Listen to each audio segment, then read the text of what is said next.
संचत को अंग, संचत को अंग सदगुरु सुखराम जी महाराज ने दिन हो सभी राम सनई भाई बहना ने राम जी राम।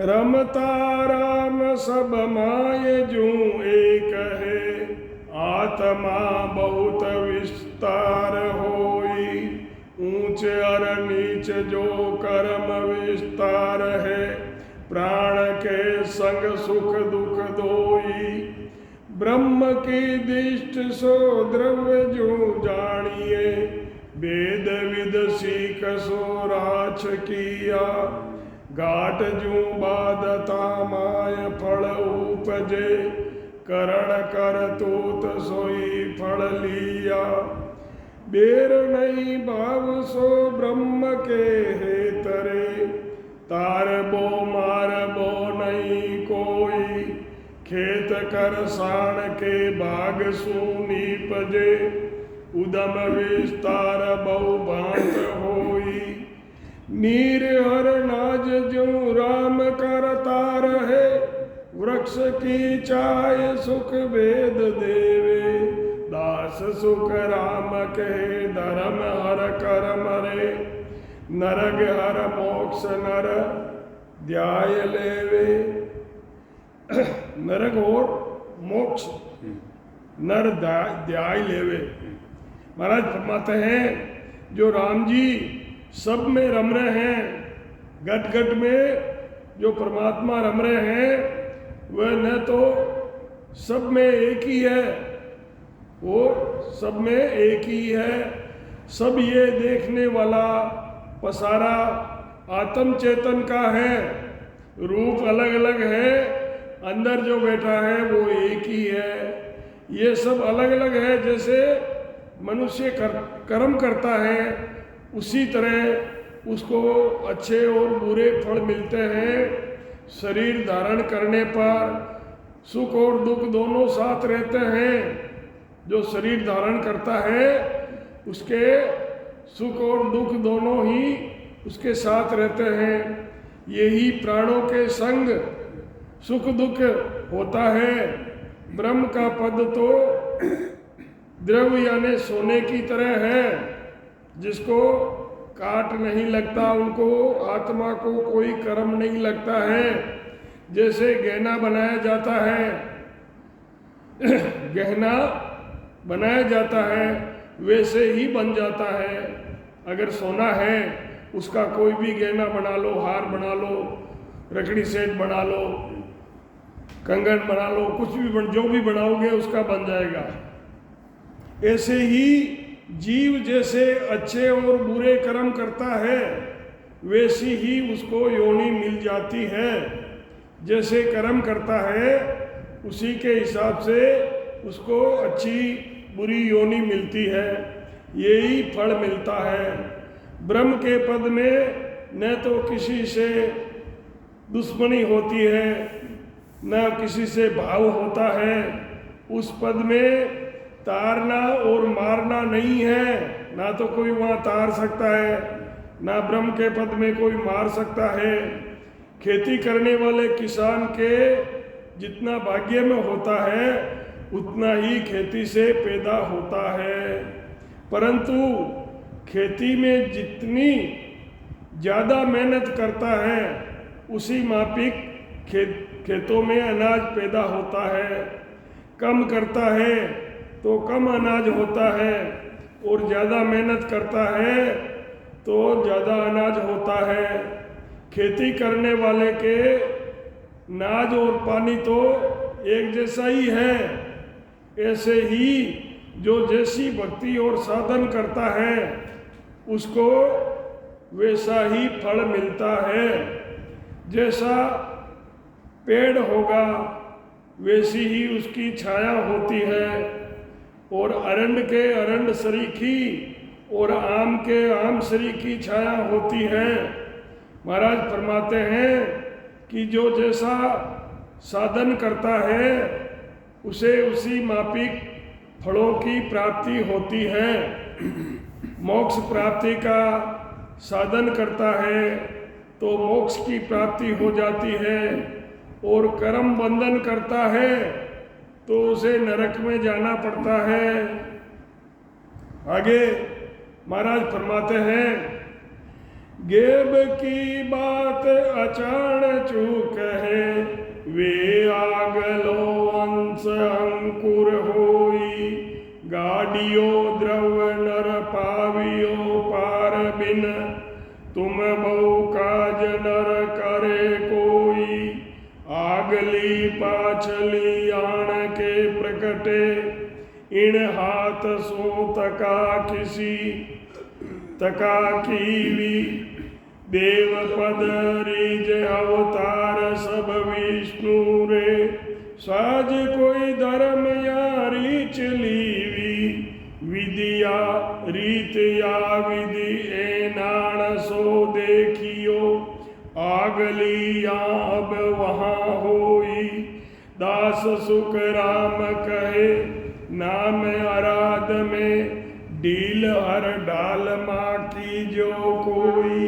महाराज फरमा रिया है कि नाम री आराधना में, नाम रे साधन करना में कोई ढील ढाल मत कर जो।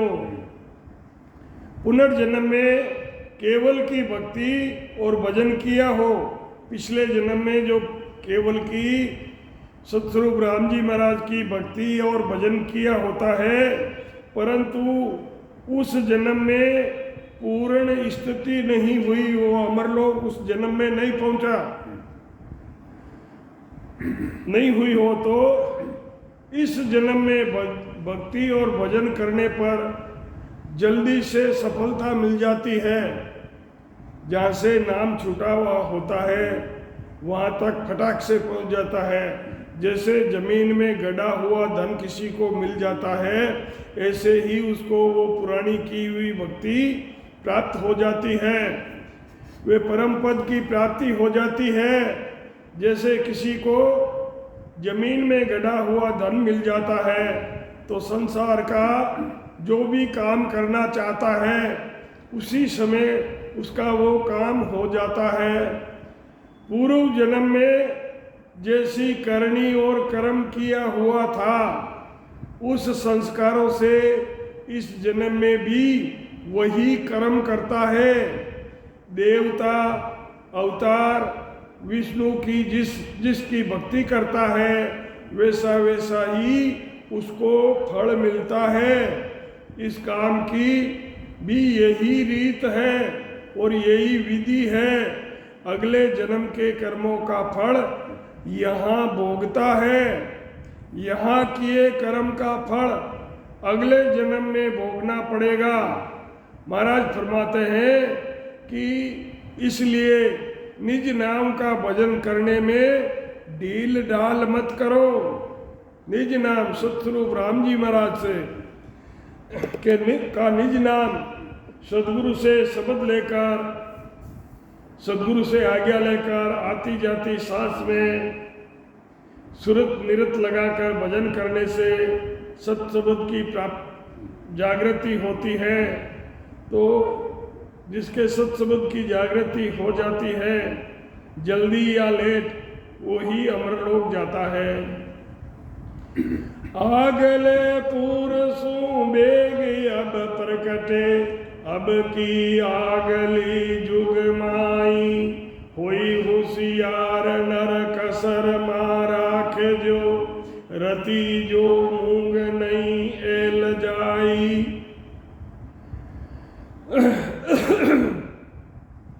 महाराज फरमा रहा है आगले पुर से, पिछले जन्म से बेग अब प्रकट है, वो इस जन्म में मिल जाएगी। अब की आगले जुग माई, होई होशियार नर कर्म मा राख जो, रति जो मूंग नहीं एल जाई। रति पर भी जो सत्कर्म या दुष्कर्म किए हुए रति पर भी उसमें चूक नहीं होगी, सब भोगने पड़ेंगे। खेत में जाए नर नेक सो काम करे, देन की शेर कहूँ पाव दिया, जाड़ जपटाय सब खेत सुलझावियो। जाड़ जपटाय सब खेत सुलझावियो। मुजरे दाम सो दाम लिया, चाकरी करत को बरस चढ़ जात है। 100 मास का मास लेवे, आवती साल सब भूप चुकावसी। सबको दाम सो दाम देवे, खून में चाकरी पाड़सी बीच में। दिन को दिन नहीं पलक छाने, दास सुख राम के रटे निज नाम रे। राम महाराज सो सब जाने।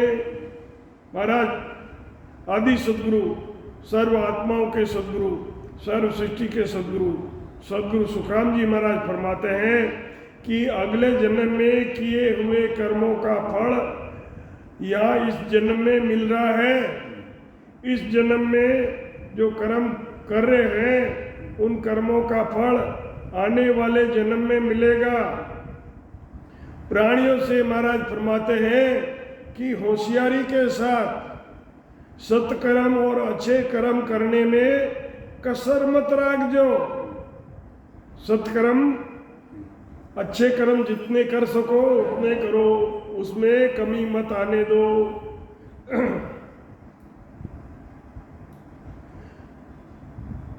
किए हुए कर्मों का फल रति और मूंग के बराबर भी निर्थक नहीं जाता है, बेकार नहीं जाएगा।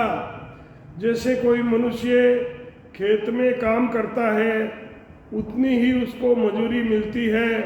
जैसे जो सारे खेत में कांटे कीले निकाल कर साफ कर देता है उसको उस मापिक उतनी ही मजदूरी मिलती है। जो सारे खेत के कांटे किले निकाल कर साफ कर देता है उसको उस मापिक दाम मिल जाता है। उसी को काम करते करते साल भर हो जाता है। कोई महीनों के महीने अपनी तनख्वाह ले लेते हैं। अगले जन्म में किए हुए कर्मों का फल भोगना ही दाम का दाम देना है। जैसे कोई काम में गैर हाजिरी करता है, छुट्टी पर रह जाता है तो उसका वेतन उसकी हाजिरी देन की काट ली जाती है। ऐसे ही भजन करने में जब कोई आलस करता है तो परमात्मा से एक क्षण का काम भी छुपा हुआ नहीं है। महाराज फरमाते हैं कि जो निज नाम की भक्ति भजन करते हैं उनको राम जी सब जानते हैं। आगे महाराज फरमाते हैं सुखिया बाय आषाढ़ कीर चाम सोवणी जो जा बेटा हड़ छोड़ के वो काती में पछताई। आषाढ़ के महीने में बहुत तेज धूप होती है, चमड़ी जला देने वाली धूप पड़ती है और लू चलती है, आंधियाँ चलती है। तो कोई गर्मी को देख के हल छोड़ के और पेड़ के नीचे सो जाता है। वो कार्तिक के महीने में जब फसल का लाटा निकालते हैं, फसल निकालते हैं, अनाज निकालते हैं, तब वो मुंह छिपा के रोता है क्योंकि उसने आषाढ़ के अंदर कोई काम नहीं किया था। किसान के लिए आषाढ़ का महीना चामड़ी सोवनी चाम यानी गोरी चमड़ी को देखकर जो उस समय के हल छोड़कर बैठते हैं उनको काती में पछताना पड़ता है, क्योंकि काती में सब अनाज निकलता है। तो वो तो पेड़ के नीचे सो रहा था तो क्या निकालेगा, क्योंकि साग पैदा नहीं होती है। वो तो पेड़ के नीचे सो रहा था तो फिर साग कहाँ से पैदा होगी। ऐसे ही जीव को मनुष्य शरीर मिलता है आषाढ़ महीने और सोमनी चाम है। इसमें भजन नहीं करने से 84 में और नरकों का दुख भोगना पड़ता है। भजन नहीं करने से नरक में जाना पड़ता है, 84 में जाना पड़ता है। यही काती में वो जीव पछताता है, 84 में पछताता है कि मुझे परमात्मा ने मनुष्य जन्म दिया था पर मैंने भजन नहीं किया, इसी चूक से 84 दिया। हमारे यहाँ मारवाड़ी में एक कहावत है कि चूका 84 है, मतलब इस जन्म में भजन करने से चूक गए तो 84 में जाना पड़ेगा। उस 84 से आपको कोई नहीं बचा सकता। और जिसके सत शब्द की जागृति हो गई है वो जीव 84 में नहीं जाएगा।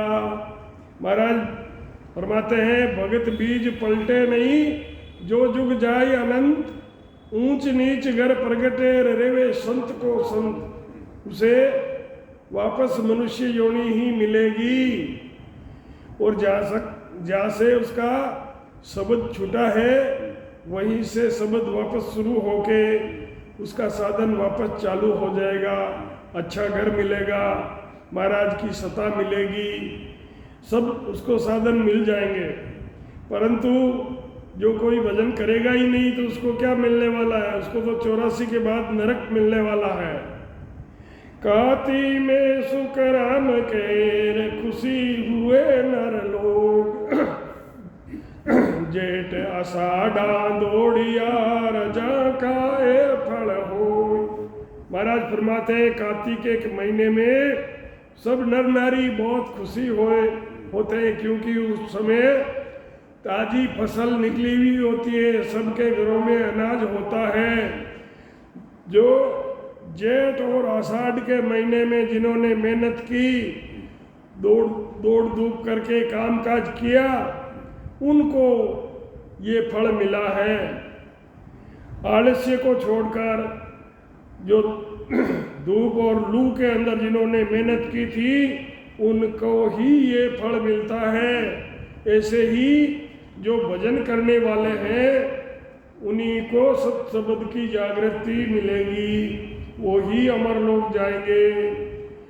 अब महाराज फरमाते हैं कि आगे कुछ किया नहीं रे, अब कुछ किया न जाई, ओ तो सुख राम के रे आगो लग घर माई। पिछले जन्म में कुछ किया नहीं और इस जन्म में भी कुछ नहीं कर रहा है, तो महाराज फरमाते हैं कि ये तोटा, ये नुकसान आगो लग आगे ही रहेगा। हे प्राणियों, आगे भक्ति भजन नहीं किया, ना ही अब इस जन्म में किया जा रहा है।